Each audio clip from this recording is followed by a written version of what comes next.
Good evening and welcome to the 32nd Annual Historic Preservation Awards, Crowning Achievements in the Queen City. My name is Selma Nakash Hoff. I have the distinct honor of being the president of the Board of Trustees of the Manchester Historic Association.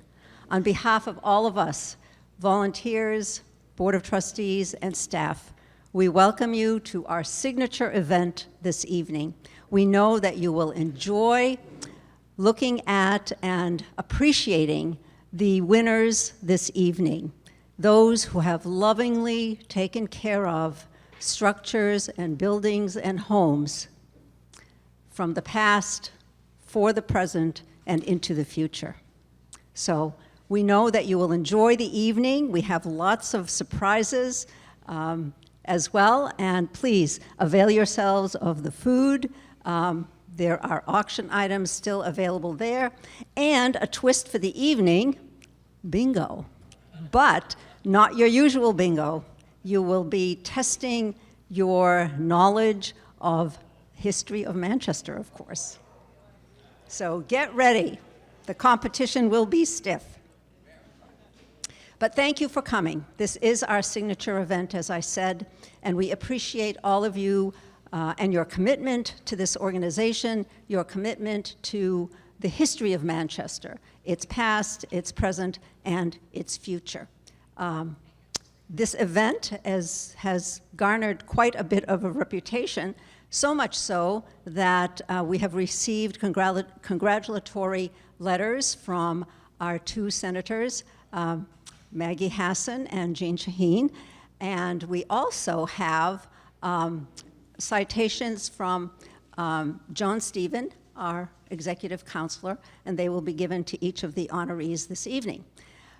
And we also have a video from a former member of the Board of Trustees and who was a treasurer, a graduate of Central High School, and, if I might say, a former student of mine, none other than Chris Pappas, our congressman.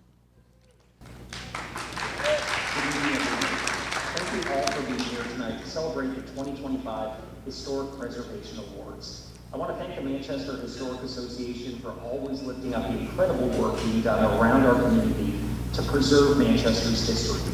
This year's honorees are helping us highlight everything that makes Manchester unique. Manchester is an amazing place to call home, and we're a city that is so proud of our past while we work to build a more dynamic future. I'm thrilled to extend my congratulations to Richard Soares, to Lucia Merritt Carlisle, to the City of Manchester Department of Public Works, to the First Baptist Church, and to Antiques on Elm. Thank you for your efforts to preserve and celebrate the elements of our city that make this place so special. Thanks everyone, take care.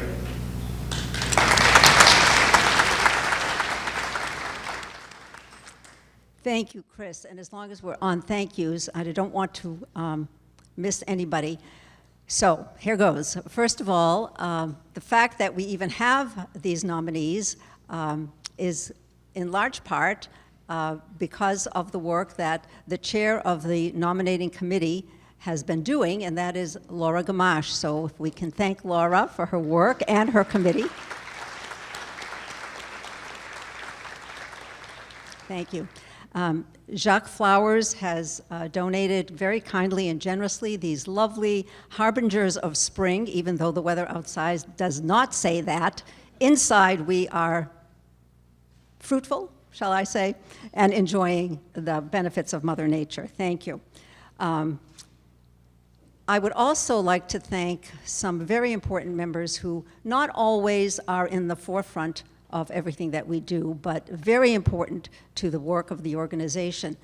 First of all, the Board of Trustees, members who, past members as well as present members, would you please rise, and please don't be embarrassed because this is the only time you're going to get any recognition.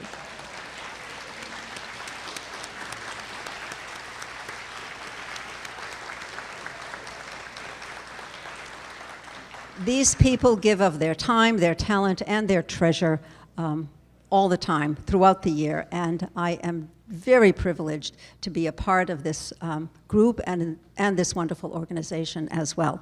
Also, thank you to the many volunteers who are out here this evening, but they're outside doing what their volunteer work is for them, but also greeting members who come into the museum, who are in the research center, and we thank them very much for all that they do.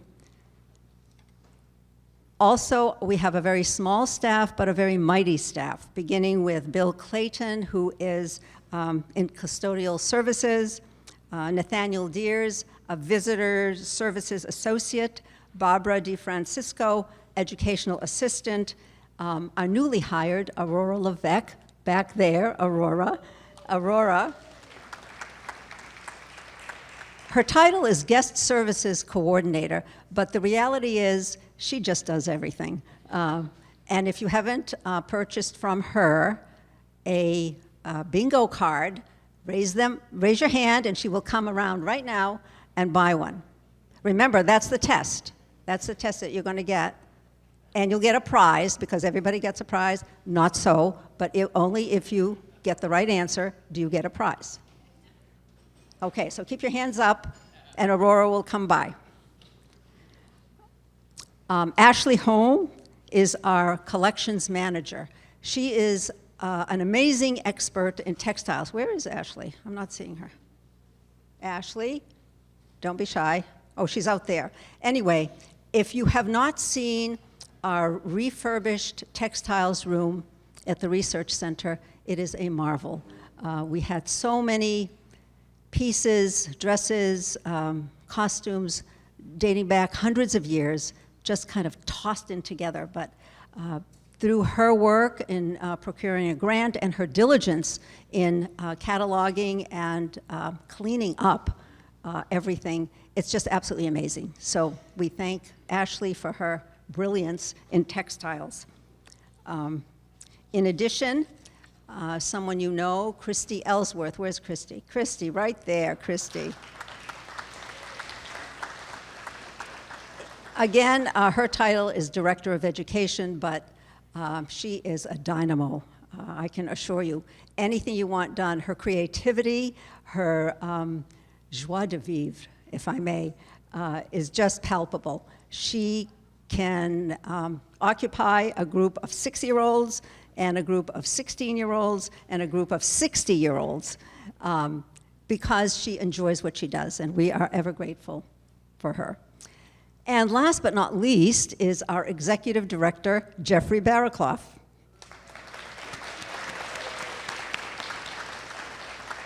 Jeff has been with us for over 13 years, minus a minor sabbatical here and there. But anyway, his kindness, his intelligence, his calmness, his ability to focus us all on what needs to be done, but doing so in such a kind and calming manner, he's just a treasure. Thank you, Jeff, very much.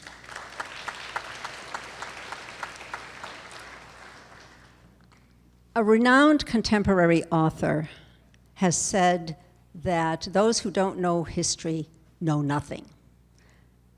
He likens them to a leaf who doesn't know that it's part of a tree. And obviously, that cannot be. Yes, I am an English teacher, and yes, I'm fond of analogies and metaphors, so allow me this one little thing, but I do think it's quite apt. Our forebears planned Manchester. They planned it around trees. Trees that are rooted in the ground on elm and chestnut and pine and maple and beech and so forth, because they understood that things that take root can last. And so yes, leaves are different on every tree, but together they make the whole. And ladies and gentlemen, you are joining with us here this evening because I see in you a commitment to this wonderful place that we call Manchester. It is here that we are all rooted, whether we avail ourselves of going to the museum in a refurbished building, or learning in a college at a refurbished building, or eating in a restaurant, or on Elm Street, where many of those buildings are refurbished and really highlighting the life that we have. So I thank you all for joining us this evening. I thank you for your commitment and your kindness and your generosity to preserving Manchester, to helping the Manchester Historic Association continue to collect, preserve, and share the very vibrant branches and leaves of trees that are rooted in our past and from which we continue to learn and to grow. So thank you for all that. So as we move forward to our program, please again avail yourselves of whatever food, auction items, and bingo that we have. I would like to introduce now our Master of Ceremonies, the technical whiz extraordinaire, our own Ed Bruder. Thank you, Ed.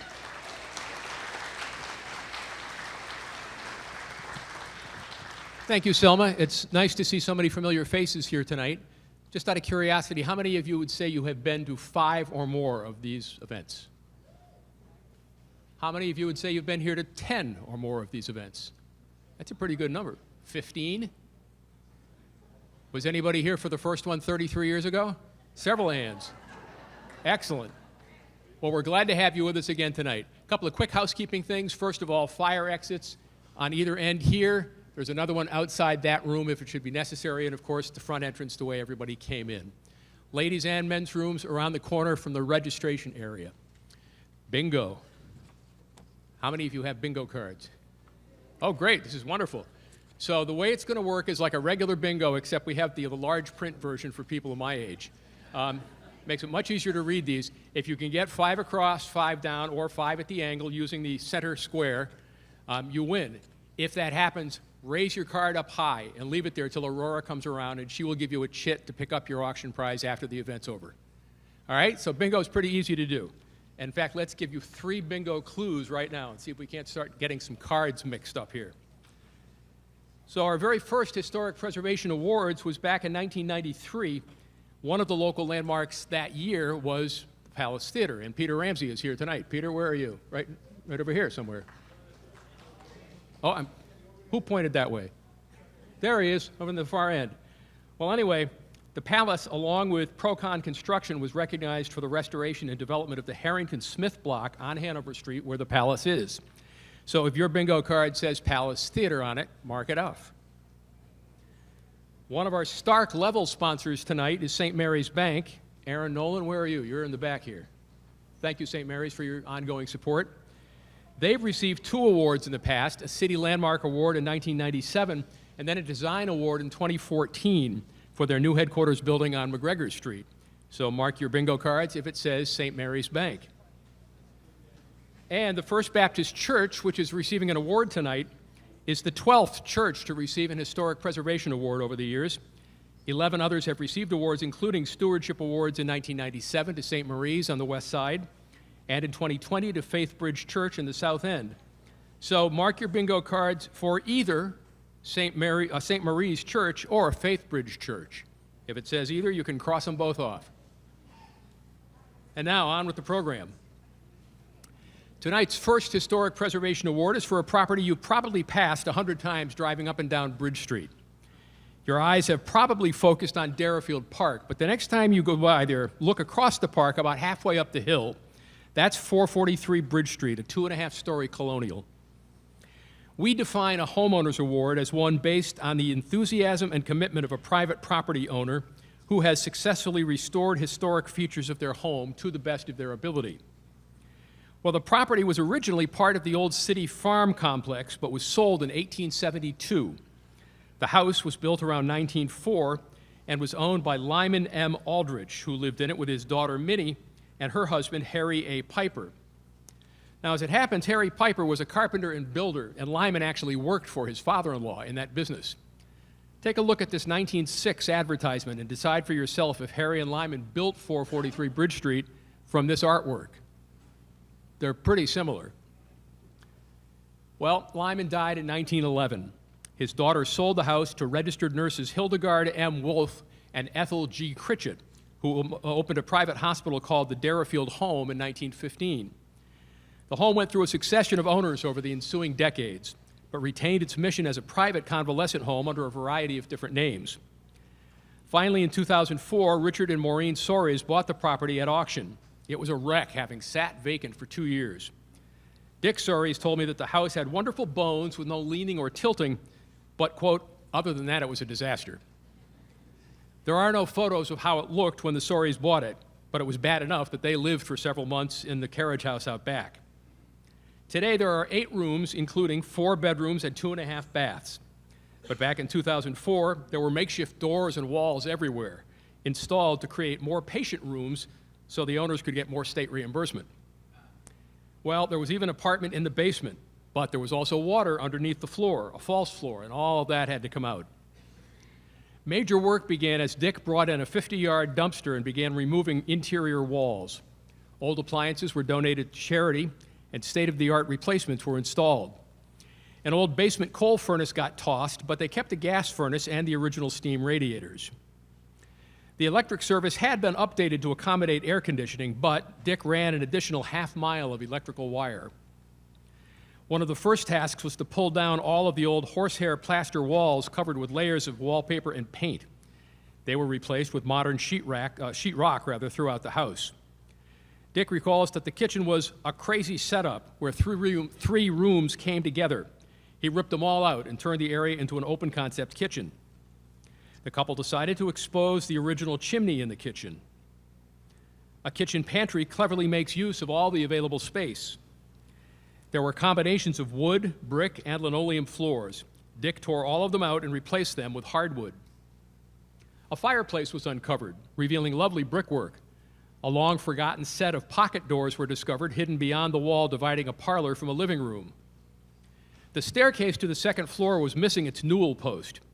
Well, Dick and his wife happened to be visiting an antique store in Exeter when he spotted it. He said, "Boy, that looks like it would fit perfectly in our house." As it turned out, it was the actual newel post which had been stripped from their house. They bought it back, and it serves today just inside the beautiful refinished front door. Upstairs, they discovered a tin ceiling hidden beneath a false ceiling. It, too, was restored. The original front porch was falling down, so the Soares installed new granite steps that came from an old granite wall at the back of the property. Dick had a new roof installed in 2024, but doesn't expect to ever have to deal with that again. Unfortunately, Maureen died in 2016, but many of her decorating touches remain today. An interesting feature of the house is an entire wall featuring an oil painting of the home itself. Just inside the front vestibule is a comfortably appointed study/family room. The Manchester Historic Association is pleased to recognize 443 Bridge Street with a Homeowners Award. Please welcome homeowner Richard Soares.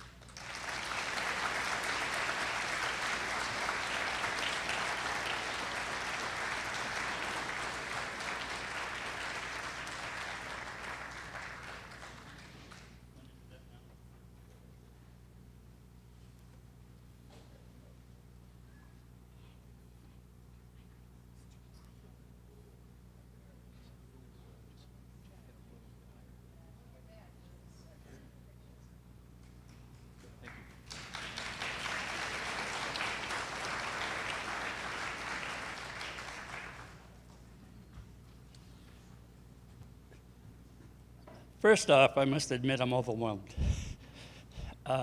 What became a labor of love just was great. My past wife she was the instrument of this whole thing. As a good husband, I did what I was told.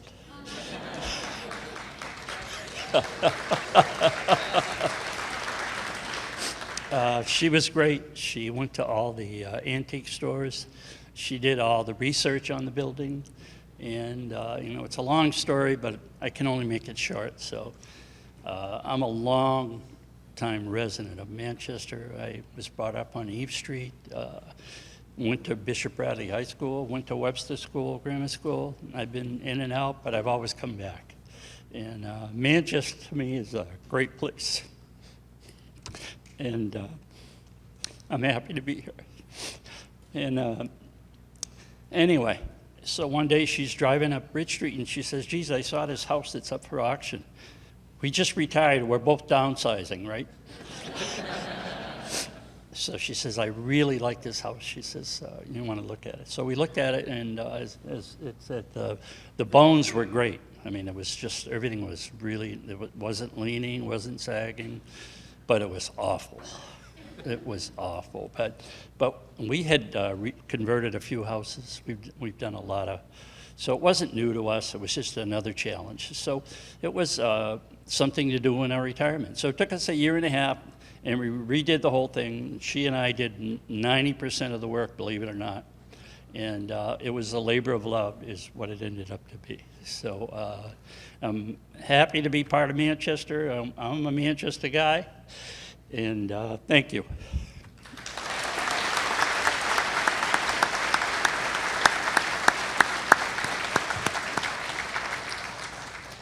At this point, I would like to call up Jeff Barraclough.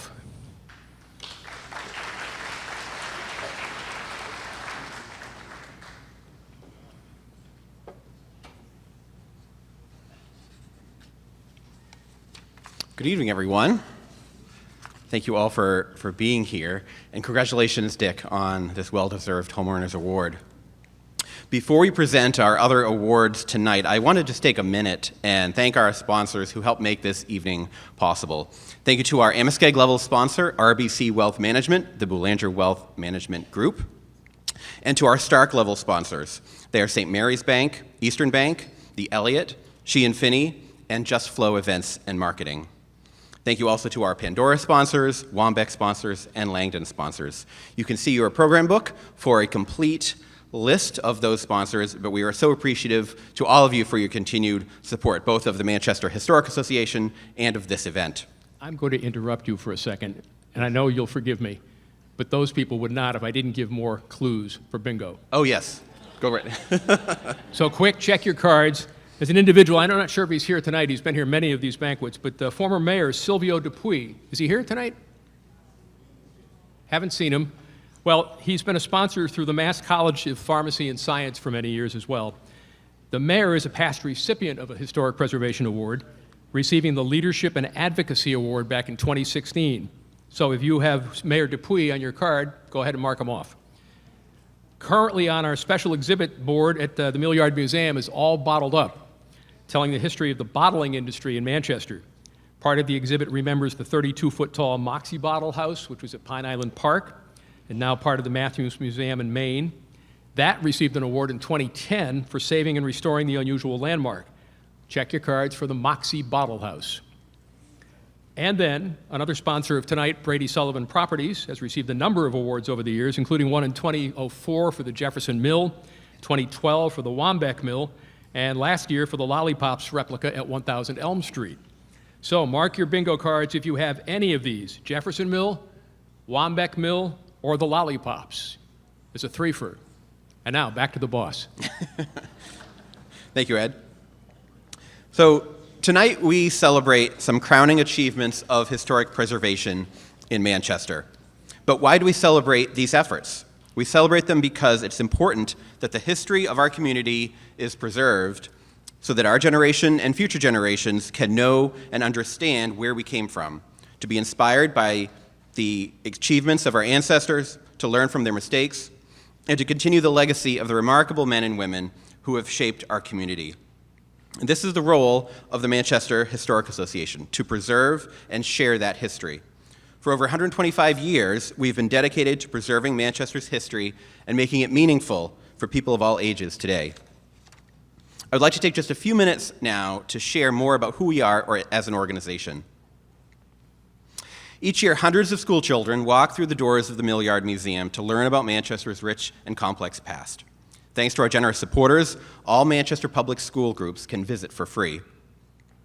Our educational programs cover key historical themes, including the Industrial Revolution, immigration, Native American history, child labor, and more, connecting students to the stories that shaped their own community. Beyond the classroom, we engage the public through lectures and walking tours. Recent programs have explored topics like Pine Island Park and the Amoskeag Ledge, bringing lesser-known local history to light in engaging ways. Our walking tours are one of our most popular offerings, inviting participants to explore the Mill Yard, historic cemeteries throughout the city, and neighborhoods with new eyes and a deeper appreciation for the past. Our rotating museum exhibits at the Mill Yard Museum bring local stories to life through artifacts, photographs, and narratives. Whether it's an exhibit on historic dresses, artwork from prominent Manchester artists, or everyday objects like bottles, each display connects us to the people who lived here before us. At the heart of our work is the Manchester Historic Association's collection, a vast and growing repository of photographs, textiles, documents, and artwork that preserve the fabric of our city's story for future generations. Our team works diligently behind the scenes to catalog, store, and protect our historical materials. A recent textile storage project that Selma mentioned earlier at our research center has enhanced our ability to preserve delicate fabrics safely and accessibly.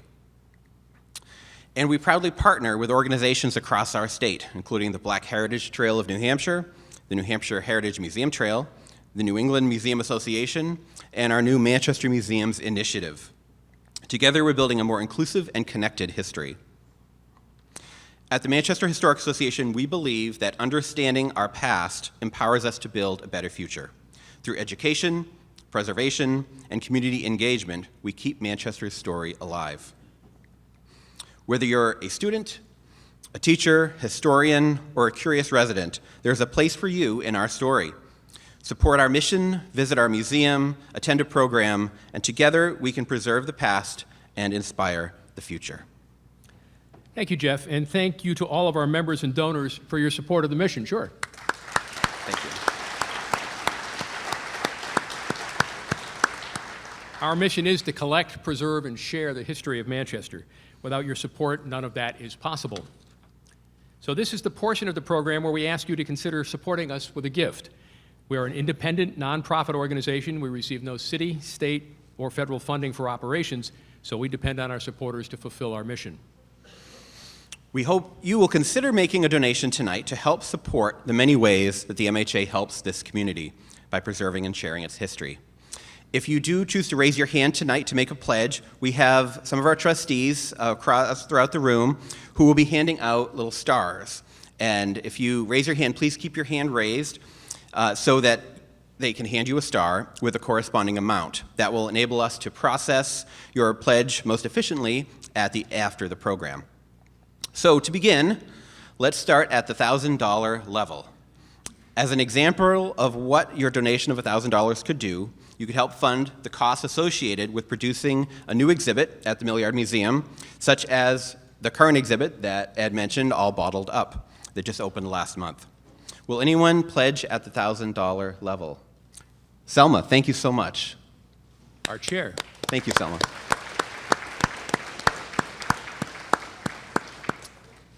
Dick Dreyer, thank you so much, Dick. Thank you, Dick, who's a brand new member of the Board of Trustees as of last week. Thank you. Stephen, thank you very much.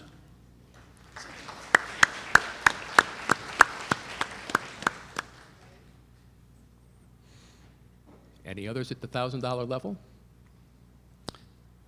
All right, then let's move to the $500 level. With such a pledge, you could help subsidize a field trip to the Millyard Museum for an entire school class, including both the program fees for the students, but also the staff time that it takes to develop the programs. We have had a 67% increase over pre-pandemic levels of attendance and the number of students visiting each year. And we've increased the variety of the number of programs that we offer as well. So will anyone be willing to pledge at the $500 level? We have a couple right in front. Dick, thank you very much. We appreciate that. This other gentleman right at the front, I don't know who he is. What's your name, sir? Oh, that's okay with us. Thank you. You're more than welcome. Walt, you'll get that one. We have one at the back table. Oh, Jeff. Okay, thank you. Ed, we have two over here. Oh. One right here. I can't see all the faces, Lucia, thank you. but we do absolutely. Oh, Lucia, thank you very much. Ralph Sador, thank you. Craig St. Pierre, at the thank back, you. behind you. Yes. Anyone else at the $500 level? We don't want to leave this part of the room out, so in case anybody would like to raise their hand. Peter Ramsey, thank you very much. Mike, you'll take care of him?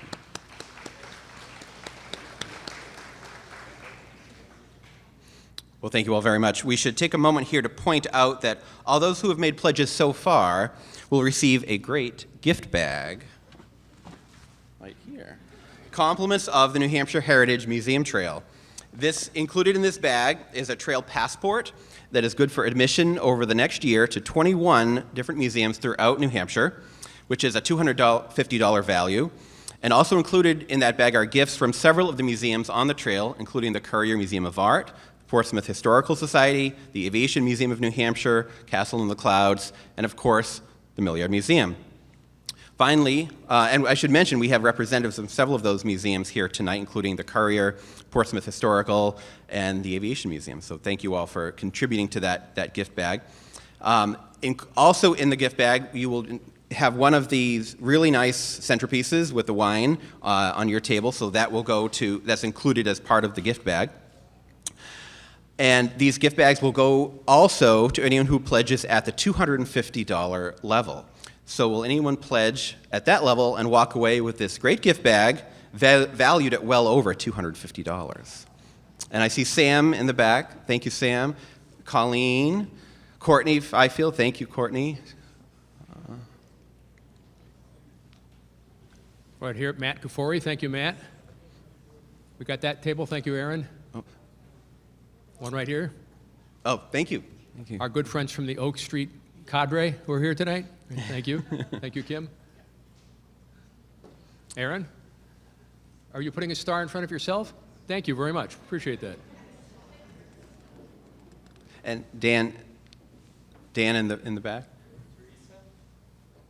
Teresa, thank you. Right Teresa up front. Steiner, thank you so much. Thank you for those results. The gift bags, incidentally, hold that up again. It will be available before you leave tonight. They're out in the front. And I want some clarification from our bingo czar. Aurora, did somebody already? They've won with just 6 clues? Wow. Wow. Congratulations. She'll have a prize for you later. Well, right now, let's move along to the $100 level. A gift of $100 would help support the operations of our MHA Research Center on Amherst Street. Every year we receive many donations, dozens of donations of historical objects, photographs, and papers related to Manchester's history, and we're constantly in need of materials to properly care for those items. So anybody who cares to donate at $100 level. Oh, I see a whole bunch here. We're going to need a lot of stars, Amanda. And Ben, to your left, gentleman right here. There's one right up front here. Charlie, thank you. And I see Clara. Mike Thank Duffy you, would Claire. love to give a star to somebody, so if anybody would like to make a $100 gift, he's got a star. Anybody else? All right. Well, thank you all. The final set of stars that our trustees have tonight is the $50 level. Would anyone pledge at the $50? Well, we've got See several right here in the several center. here. Tom, thank you. Mike Duffy got one.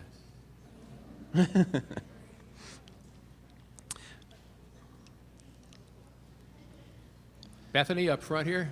Thank you very much. Thank you. Her hand is up. J- See? Her mother says she has an itch. Well,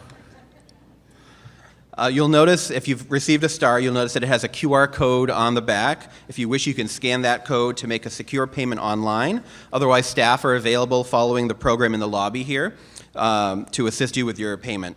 And if we did not call out a donation level that is a desired level of giving for you tonight, any amount helps fund our mission and is greatly appreciated. You're welcome to use the QR code on your program book or in the envelopes provided. And on behalf of all of our members and our board, thank you for your support and your generosity.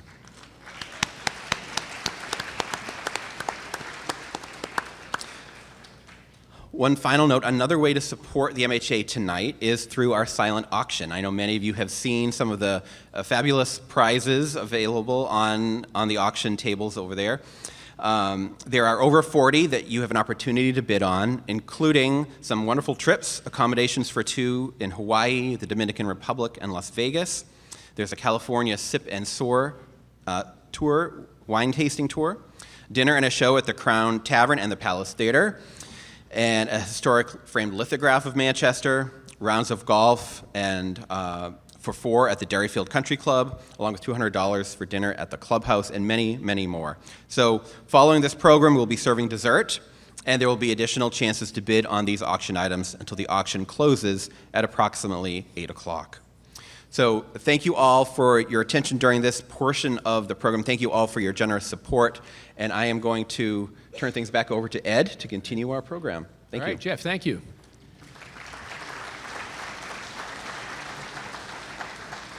You've all been so giving to us. We're going to try to give back a little here. Get your bingo cards. One of Manchester's most historic and iconic buildings is City Hall, built in 1844, and which received the Renovation of a Public Facility Award in 1999. So mark your bingo cards if it says Manchester City Hall. Now, in recent years, awards have been presented for the restoration of monuments in our city parks. The General Pulaski Monument at Pulaski Park in 2021, and the Civil War Memorial at Veterans Park in 2023. Mark your bingo cards if they say either Pulaski Park or Veterans Park. And originally built in 1913 by the Amoskeag, we have a winner up here at the front, Matt Kafori, it looks like. Originally built in 1913 by the Amoskeag Textile Club, Gill Stadium received a City Landmark Award in 2002. Mark your card if it says Gill Stadium. Do we have another winner in the back against the wall? Oh, see? Real people are winning real prizes. I'm very grateful because they told me it was going to come out of my pocket if this didn't work. So, all right, so let's go on with our award ceremony. Tonight, we're bestowing 2 conservation awards with different definitions. The first is Conservation of Natural and Structural Resources. It's only been given once before in 2015 to Manchester Waterworks. Tonight, though, we're recognizing another city agency, the Department of Public Works, for restoring a forgotten landmark. Before airplanes and automobiles, trains were king. The highways of the age were built of steel, not pavement. Of course, Manchester has a rich history of trains dating back to the first locomotives produced by the Amoskeag Manufacturing Company from 1849 to 1858. And later, of course, the Manchester Locomotive Works, which also manufactured hundreds of Amoskeag steam fire engines.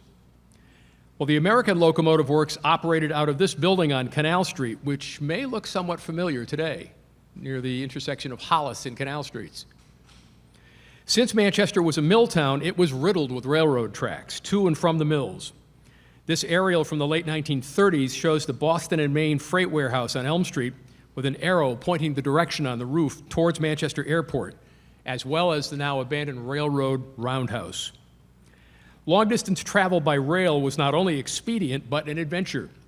One of the main routes in and out of the Queen City was the B&M's Manchester-Lawrence line, which connected to Boston starting in 1849. A chunk of this line traveled straight through South Manchester, where a large wooden trestle was built to suspend the tracks 38 feet above the Great Cohos Brook. It was just north of the airport between Perimeter and Goffs Falls roads. This particular 14-span timber, pile, bent, and frame trestle was built in 1932. It was the latest in a series of crossing structures at that location to carry the railroad over Cohos Brook, and it's 156 feet in length. Only one known photo of an actual train on the trestle exists, and that's the one you're looking at. This was provided by the Boston and Maine Railroad Historical Society and was taken by Dane H.G. Malcolm, May 27, 1967, when a group of rail enthusiasts chartered a fan trip on the Boston and Maine. At that time, the trestle was in use for freight traffic only, regular passenger service on the Manchester and Lawrence branch having been suspended in 1953. Freight trains would continue to cross the trestle to serve industries at Manchester Airport until 1989. Well, over the years, the airport expanded, the post office campus grew, and Mother Nature started to reclaim the trestle to the point where it was invisible from any nearby road. Then vandals went to work. Even though the city put chain-link fences on either end of the trestle, trespassers breached them. People threw trash and small appliances from the trestle into the Cohos Brook below. The more abandoned the railroad corridor became, the more it became a playground for illegal activity. A little over 2 years ago, the Manchester Department of Public Works took on a major rehab project. Extensive work was performed to transform the railroad bridge deck into a pedestrian bridge, allowing for a scenic passage for both pedestrians and cyclists over the Cohos Brook. Besides the deck replacement, additional work was required on the superstructure of the bridge, including the removal of failing pier supports and bents, rehabilitation of support beams, and replacement of fire-damaged cross ties.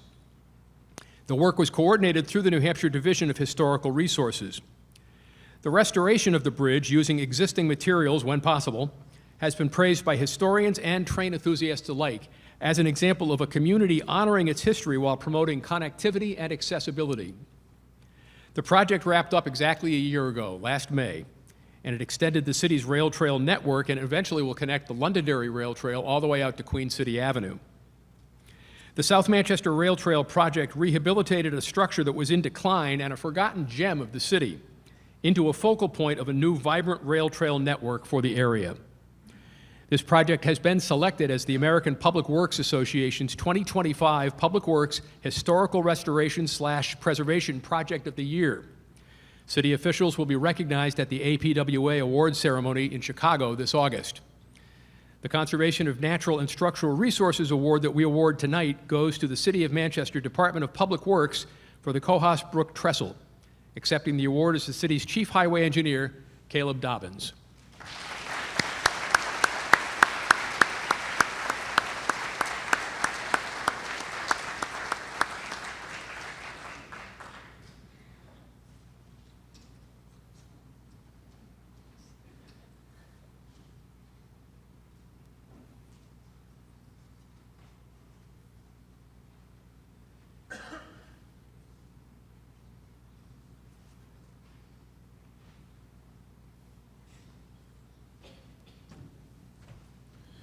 Thank you to the Historic Society and everyone for this honor. As a fan of history, I was kind of tickled when I found that we were going to be doing this project when I first came to Manchester. The ability as an engineer to actually preserve history rather than often ruin it was a nice change. You know, so much we look for making things bigger, faster, wider. So it's nice to be able to go out and actually preserve something like this. It truly is a gem of Manchester that so many people just didn't know about. And now the volume of people that utilize that trail is astounding. I can't tell you how many people will be like, oh yeah, I come, and some people come from outside of town just to start using these rail trails, which is a testament to the city of Manchester. I have some folks here very quickly I just want to also thank. We have from VHB, who did the design engineering, Frank Kozalka. So they did all the design work and the design engineering for this whole project, for the whole rail trail. CMA engineers are here. They did all the construction oversight, which for this project was quite a bit, because every time we changed, needless to say, if you're building something or working on something that's almost 100 years old, you never know what you're going to come across. Unfortunately, DBU Construction, who's the general contractor for the project, is not here tonight, nor is Edie Sweat, who the bridge engineer is. I will note that all of these are New Hampshire contractors, so they're all local, and I can tell you certainly that Edie Sweat, the bridge engineers, were tickled to be able to do this because it was something that their folks who have built so many bridges across the state of New Hampshire had never been able to do something like this relative to a wooden trestle. So again, thank you to the Historic Society and all of you for being here tonight.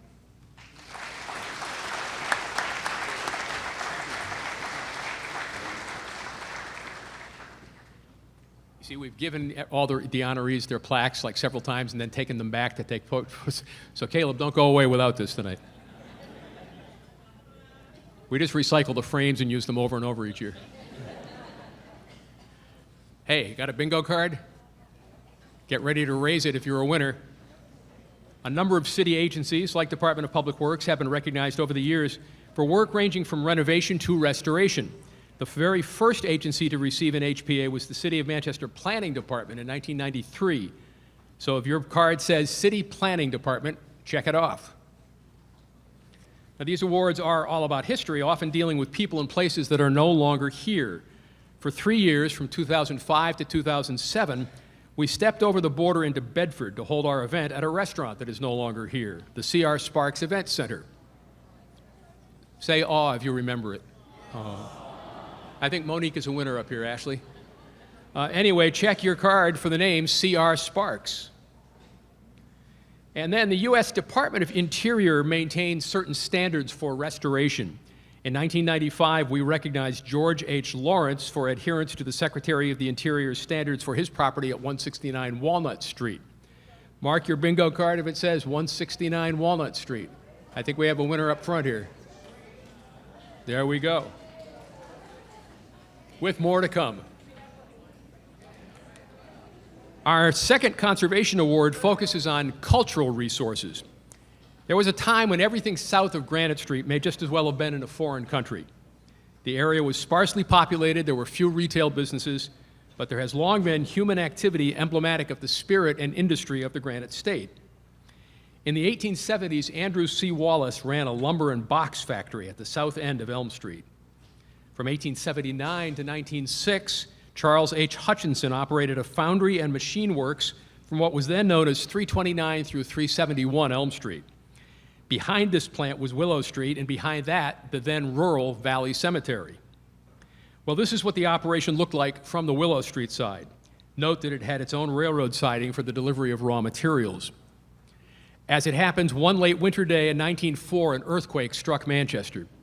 This newspaper article recalled Mrs. Hutchinson's reaction when she thought one of the foundry boilers had exploded.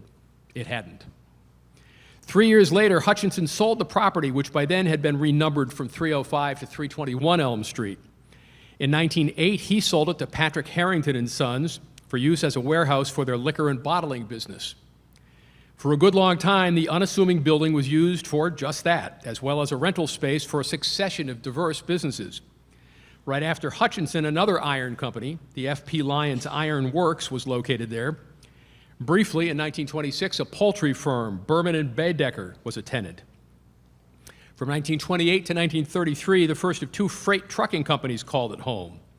After H.P. Welch moved out, Frank S. Willey ran Willey's Express from there in the mid-1930s.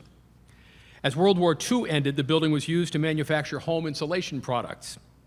From 1948 to 51, a fencing and security products company called it home. That tenant was replaced by Tylo Roofing Company in the early 1950s. In 1945, Patrick Harrington's son, Lawrence, had died, and the remaining son, William, sold the whole parcel to another prominent beverage distributor known as 177 Granite, Inc. That was the address and the company better known as Silver Brothers, the area distributor for Miller Beer and Cott Beverages. Morris and Henry Silver used the building on Elm Street as a warehouse space until Sannel Realty Company bought it in 1952. Now, Sannel operated Motor Car Supply Company as one of their many auto parts locations around New Hampshire. The property is still owned by Sannel Interest 73 years later.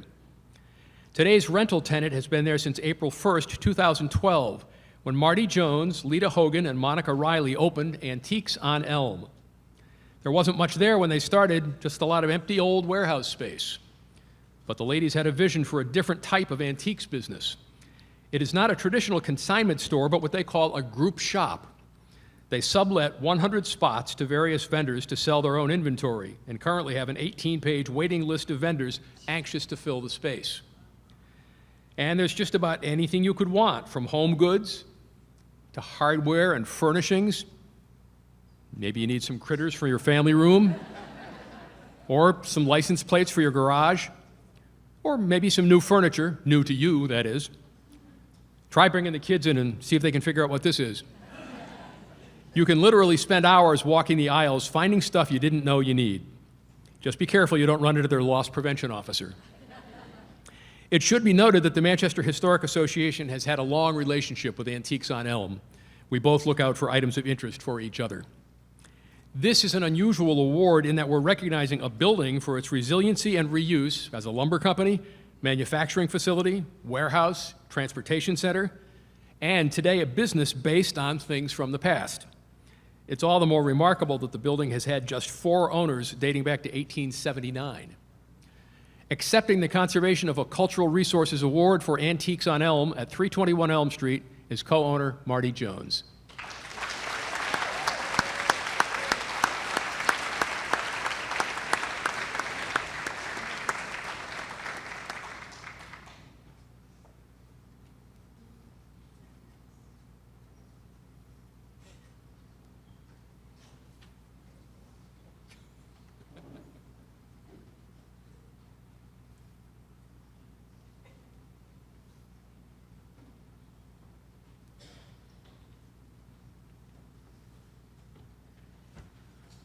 It's nice to see so many familiar faces. Usually I'm out at yard sales at 7 in the morning trying to beat everybody else there.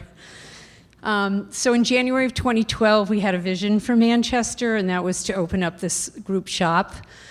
And all we did was we found this great location at 321 Elm Street. And we put a little sign up in the window that said, "Coming soon," and within 2 months, we were full. And we had the original 321 side, and we opened our doors on April Fool's Day in 2012. And that didn't have anything to do with the fact that I was class clown at Central High School. And then Mayor Gatzis at the time came and did the ribbon cutting. And then we had the opportunity to take over where Markland Pools was, 317 Elm Street, 5 years later. And that filled up right away. And again, Mayor Gatzis came and did the ribbon cutting. And he said, "Somewhere down the line, I think I'll be seeing you at taking over Market Basket." We haven't yet. In our shop, you're going to find a lot of memories. We have people that come in and just say, "I remember when Grandma had this," or "My parents had this." But we hoped memories are also made too. Personally, this is a dream come true for me because I grew up going to, antique shops with my parents and everything. They're not here to see what happened, excuse me. But I invite you all to come visit Antiques on Elm, step in the past, and make memories for the future. Thank you to the Historic Society.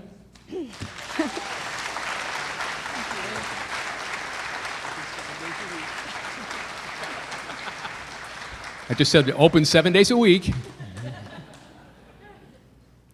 Incidentally, I know there he is back there. For no particular reason except he's a good guy, Jim Stankiewicz is our photographer tonight. Thank you, Jim. And Matt Labby is driving the AV show tonight. Thank you, Matt. And I'm driving the bingo clues. We're still looking for winners, right? We still got it? Okay. So in 1996, we recognized Brian and Lori Lawrence with a homeowners award for their home on Walnut Street that was once owned by a major cigar manufacturer. Mark your bingo card if it says R.G. Sullivan House, Roger G. Sullivan. As the year 2000 dawned, many people were concerned with Y2K, but at the MHA, we were concerned with presenting a City Landmark Award to the Red Arrow Diner on Lowell Street. Mark your cards if it says Red Arrow.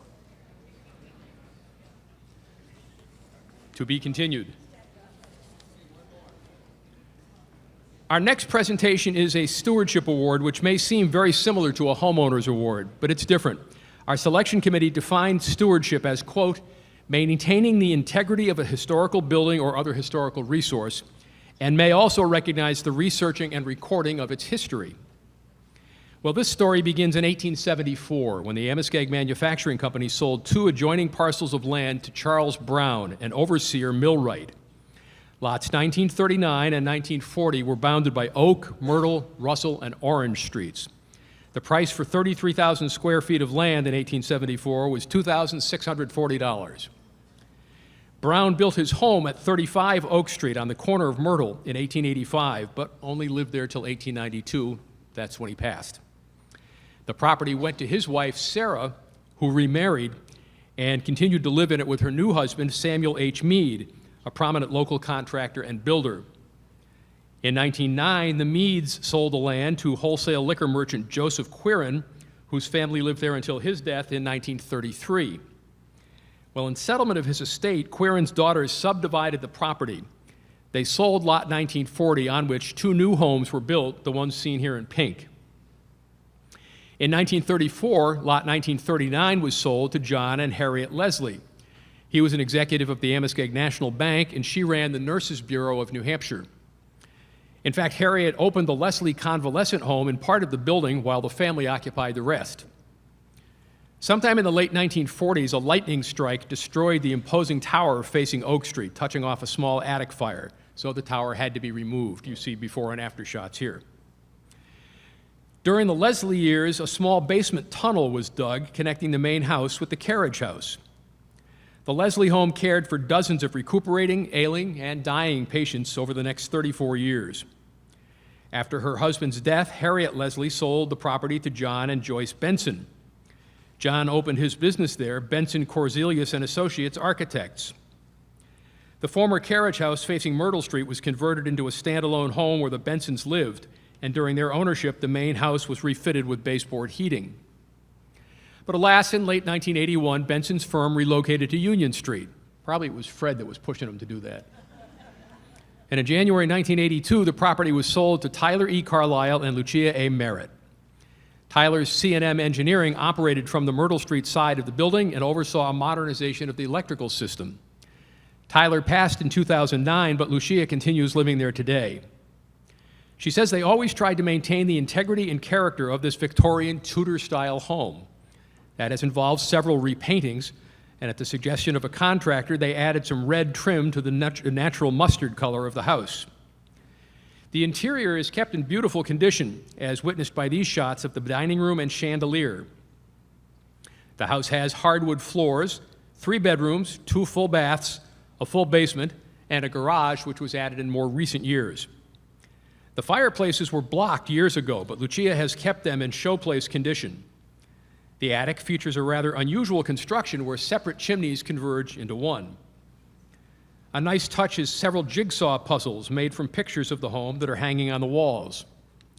There is also a beautiful painting of the house done in 2002.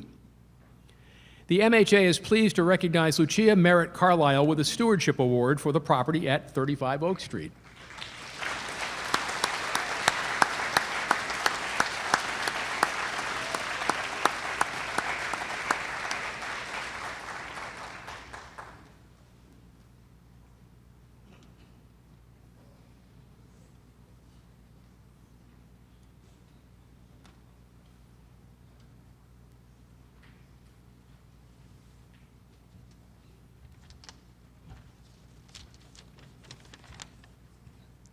Good evening. My sincere thank you to the Manchester Historic Society, with my true understanding that this ward is not about me, it's about the house. And to receive a stewardship award is to acknowledge the meaning of the word stewardship, a word that is very rich in usage from both a biblical sense and the Middle English language. And I humbly stand before you this evening as but just a current steward of this beautiful house with its history in the fabric of Manchester, all the lives that it has touched, all the joys and sorrows that it has seen. How lucky I am to live in this house and in this city. Again, thank you for honoring my home, and I sincerely wish Godspeed to all of its future stewards. Thank you.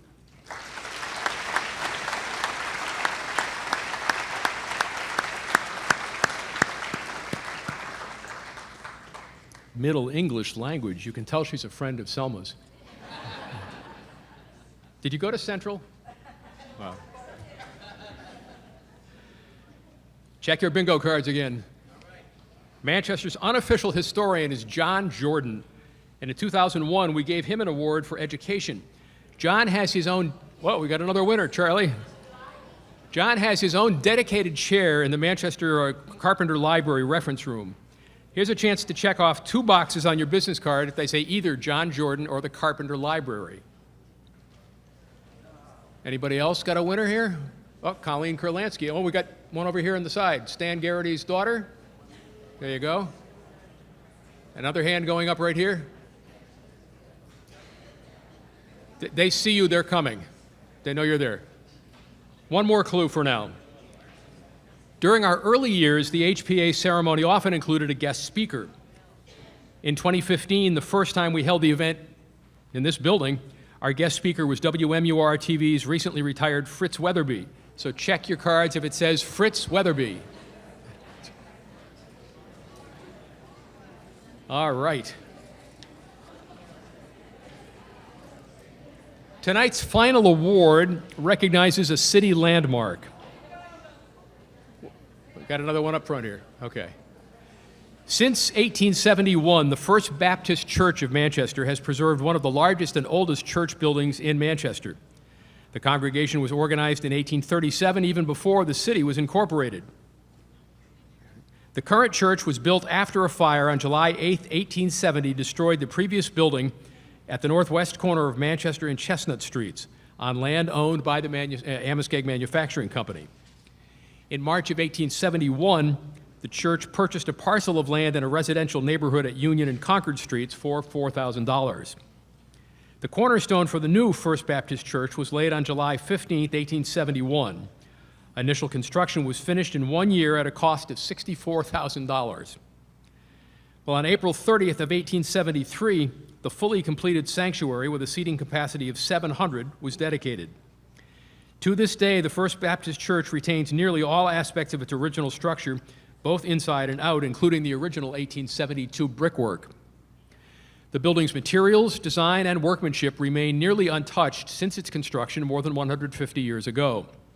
Here are two shots of the sanctuary, one in 1872, the other today. Trustees have maintained high standards of integrity, including the original pews and pulpit, as well as some of the stained glass. The 1880s baptistry still works and is still decorated with a 1904 fresco of the Jordan River, which was painted by local artist Arthur Egbert Leroy Foster from a photograph taken by the church's own Reverend John Bunyan Lemon on a trip to the Holy Land. Many other features have also been preserved in working order, such as the 1930s wooden roller doors in the vestry and the original bell. There have been some changes to the building, including the alteration of the stage and the organ loft following a small fire in 1888, the remodeling of the vestry in 1936, the reduction of the height of the steeple after damage from the hurricane of '38, here you see before and after photos, the replacement of the slate roof, the addition of a modern education wing and office beside the original structure in 1961, and in 1966, minor renovations to the sanctuary.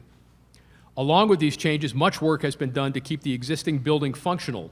The exterior trim was painted in 2020, a new elevator and handicapped entrance were added in 2007, and the church has some beautiful stained glass windows which were restored over 3 years between 2005 and 2007. There you go, there's the windows.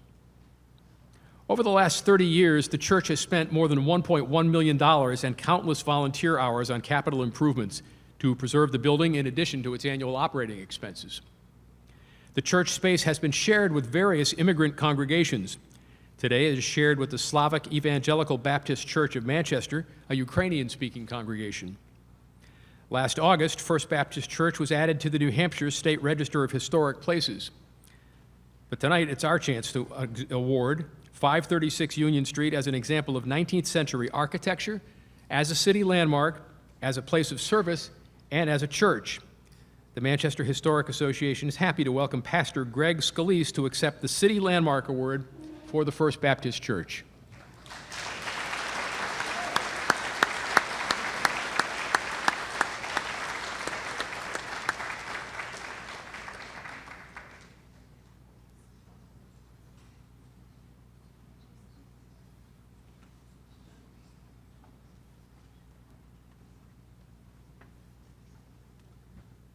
Well, thank you all. It's an honor for our church to receive this award.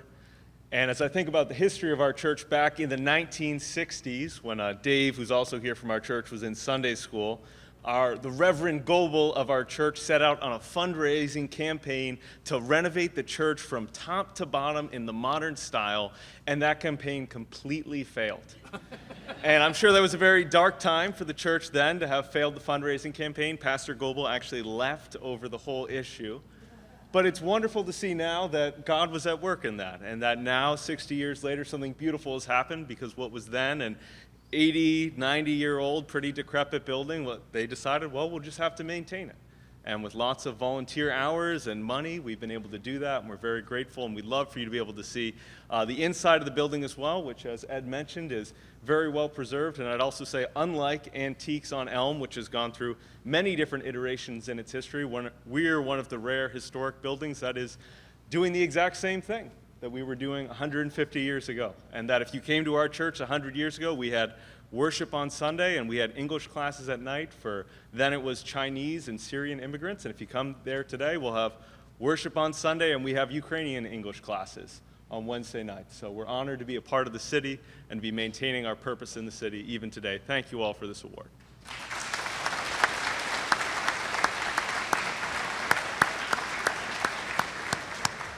I feel like we should all say amen, you know? Well, quick housekeeping note. Mr. Barraclough, as chairman of the board here, I have about 7:45, so the silent auction items will stay open till 8 o'clock. So you still have 15 or 20 minutes to go ahead and bid on the silent auction items. We thank you all for coming tonight. We hope you'll stay for coffee, dessert, and some socializing. And don't forget to check out all the auction items we have here. Thank you for your support of the 33rd Annual Historic Preservation Awards.